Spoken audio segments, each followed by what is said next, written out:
Dancing Around the Christmas Ceiling by happyaspie. The Avengers Christmas Party glittered with festive cheer. Strings of colourful lights twinkled across the high ceiling, and a massive tree dominated the room. Snowflake projections swirled on the walls, and the scent of hot chocolate mingled and freshly baked cookies hung in the air. Peter's laughter echoed as he danced near the refreshments table, delighting everyone around him. "Look at you, kiddo," Tony cheered from a nearby couch, raising a glass of eggnog. "You call that dancing?" Clint asked, twirling a candy cane around his finger before tossing it across the seating area. He smiled smugly when it hit its target, loading itself in Tony's overly gelled back hair. "I've seen better moves from a cup of jello." Tony hummed, shooting Clint an unimpressed look as he peeled back the candy cane wrapper and popped the end of it into his mouth. "I highly doubt that. The kid's got talent." Across the room, Peter grinned ear to ear. He leaped and spun in a circle, letting his movement carry him. His bright red Converse skidded across the polished floor. The upbeat holiday song came to an end. Another one quickly replaced it. Peter shouted between songs. He bent backwards, adding a few flips into his routine. Everyone in the room started to cheer. Tony swayed his head. The kid was buzzing with an overabundance of energy, probably a result of the amount of sugar cookies he'd consumed earlier. Not that he was complaining. It was Christmas time. The kid eating too many cookies and dancing like a goofball was part of the experience.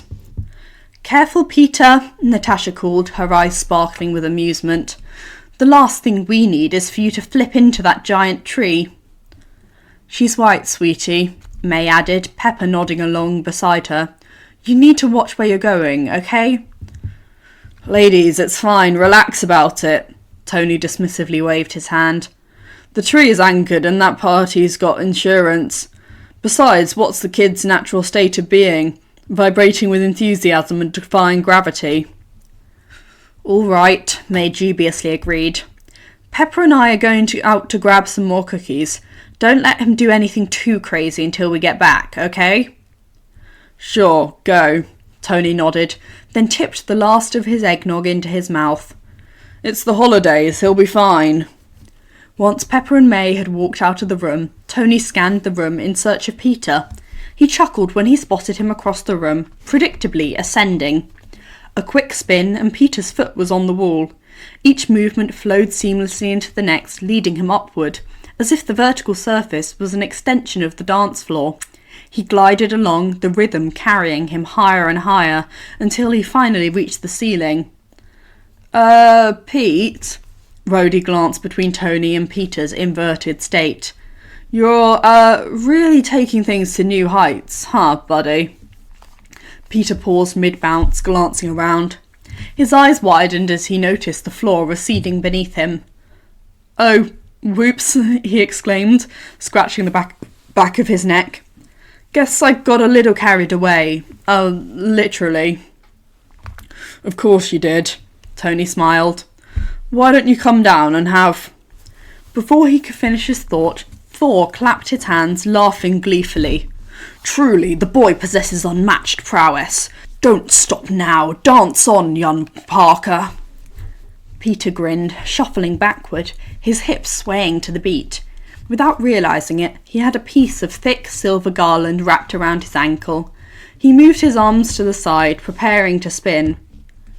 "Kid!" Tony shouted, but it was too late. The festive decor wrapped around Peter's legs, bringing some nearby lights along with it. By some kind of Christmas miracle, he didn't trip. He just stood there, laughing, while cocooned in lights and glitter.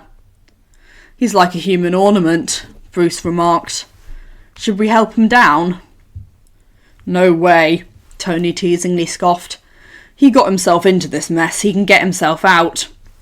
Peter kneeled down, attempting to unravel himself from the decorations.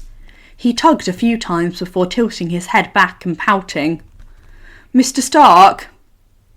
"If you fall and land on the nog, I'm selling all your gifts," Tony called, pointing at the drink station. "Oh, come on, you can't leave me hanging here." Peter shouted back, but as he continued his efforts to disentangle himself from the garland, a strand of lights wrapped around his arms. He flailed in an attempt to get them to fall loose, the flurry of movement sending glittery bits to the floor. Tony rolled his eyes. Fine, just hold still before you manage to get even more tangled up there. He chuckled, stepping into the middle of the room and gesturing for everyone else to take a step back. Friday, send a suit. Before Tony could finish his request, Peter managed to free himself. He dropped from the ceiling and landed with a soft thud on the couch, garland and lights trailing after him. Hey, I did it, Peter exclaimed, raising his arms. I'm free.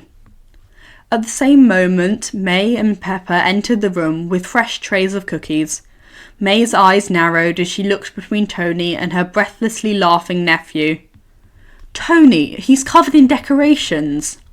She looked up and sighed. Ceiling decorations.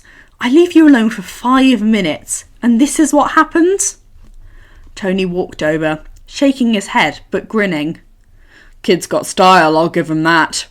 He plucked a piece of tinsel from Peter's hair, then leaned in with mock seriousness. Don't let it go to your head. Too late, Peter laughed. As the evening continued, Tony found himself sitting with Peter, both sipping from mugs of cocoa. The log in the fireplace crackled and gentle Christmas music played quietly in the background.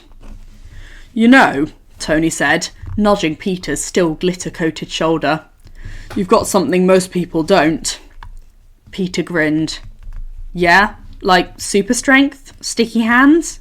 I was thinking more along the lines of rhythm, Tony said with a wink. Not great rhythm, but rhythm nonetheless.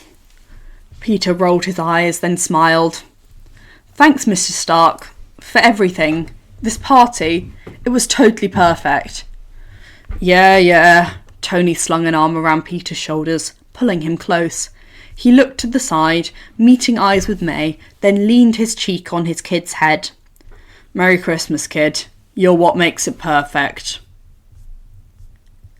Thank you for listening. I hope you really enjoyed, and Merry Christmas and Happy Holidays to anyone who celebrate.